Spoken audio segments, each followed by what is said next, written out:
बच्चों, मैं मोहम्मद साजिद, व्याख्याता Hindi, Oracle public school Dhamtari. आज आप लोगों के लिए लेकर आए हैं कक्षा 9वीं का जीवन नहीं मरा करता। इससे पूर्व मैंने दो पदों की व्याख्या आप लोगों को बताई थी। आज फिर से उन्हीं दो पदों को और आगे बढ़ाएंगे। मैं व्याख्या करूंगा गोपाल दास जी नीरज द्वारा रचित जीवन नहीं मरा करता है। तो कुछ पंक्तियां आपको ब्लैक बोर्ड पर लिखी हुई दिखाई दे रही है कि खोता कुछ भी नहीं यहाँ पर, केवल जिल्द बदलती होती है ना। तो इस पंक्ति के माध्यम से कवि गोपाल दास जी बताना चाहते हैं कि मनुष्य यहाँ कुछ भी नहीं खोता। यानी जब मनुष्य आता है, जब जन्म लेता है, तो भी वो खाली हाथ रहता है और उसे खाली हाथ लौटकर जाना है। जिस प्रकार केवल जिल्द बदलती पोथी, जिल्द का मतलब जानते हैं, जिल्द उर्दू का शब्द है, कवर या आवरण है ना, जिसके पुस्तक के ऊपर लगाते हैं।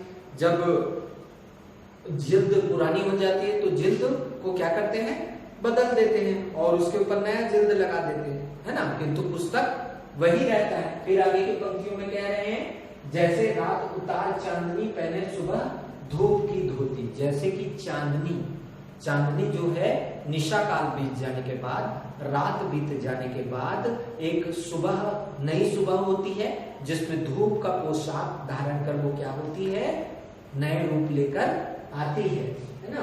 वस्त्र बदल कर आने वालों, चाल बदल कर जाने वालों, है ना। यानी कहा जाता है यहाँ कुछ लोग आते हैं जाते हैं, है ना। आना जाना संसार का नियम है, चलता रहता है ना। कोई आता है कोई जाता है। और अंत पंक्तियों में कह रहे हैं, चंद खिलौने के खोने से बचपन नहीं मरा करता है।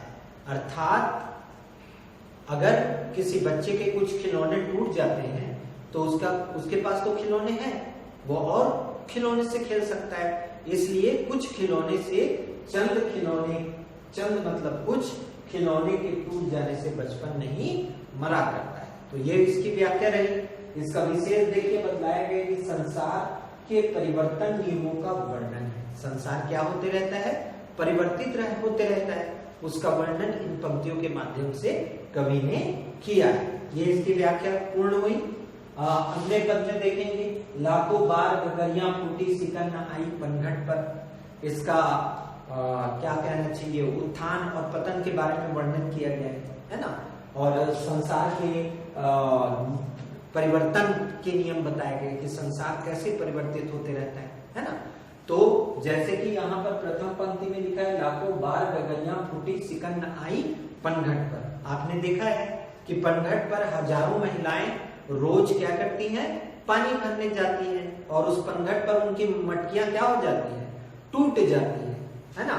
लेकिन उस पनघट पर कोई सिकन नहीं आती, कोई सिकुड़न नहीं आती, कोई सिलवट नहीं आती, है ना। वो पनघट वैसा का ही वैसा रहता है। और देखिए, लाखों बार कश्तियां डूबी चहल पहल वो ही है तट पर।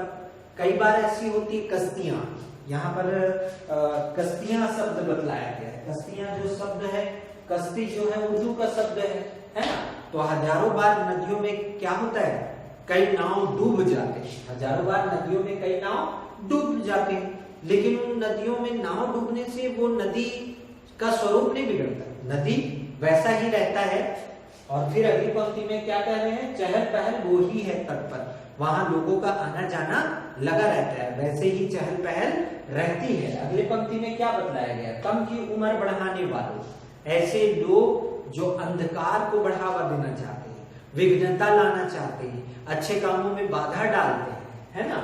कम की उम्र बढ़ाने वालों, लौ की आयु घटाने वालों, ऐसे लोग समाज का कुछ नहीं बिगाड़ सकते। ऐसे लोगों समाज में कोई परिवर्तन नहीं ला सकते और समाज उनके ऐसे कृत्य से समाज का कुछ बिगड़ने वाला नहीं है ना।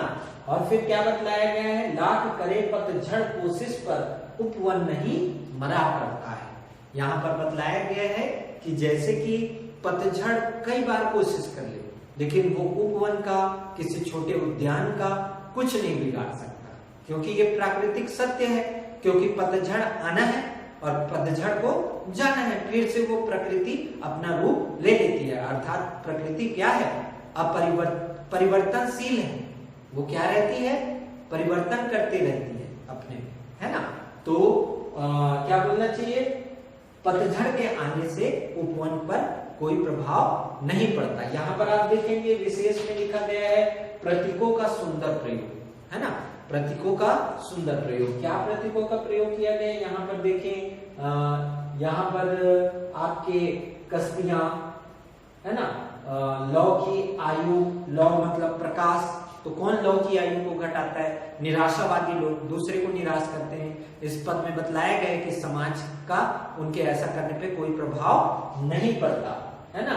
पतझड़ के बारे में बतलाया गया है, प्रतीकों का सुंदर प्रयोग किया गया है। ये इस पद की विशेषता है। मैं आशा करता हूं कि आप लोगों को ये पद समझ में आया होगा। नमस्कार, धन्यवाद।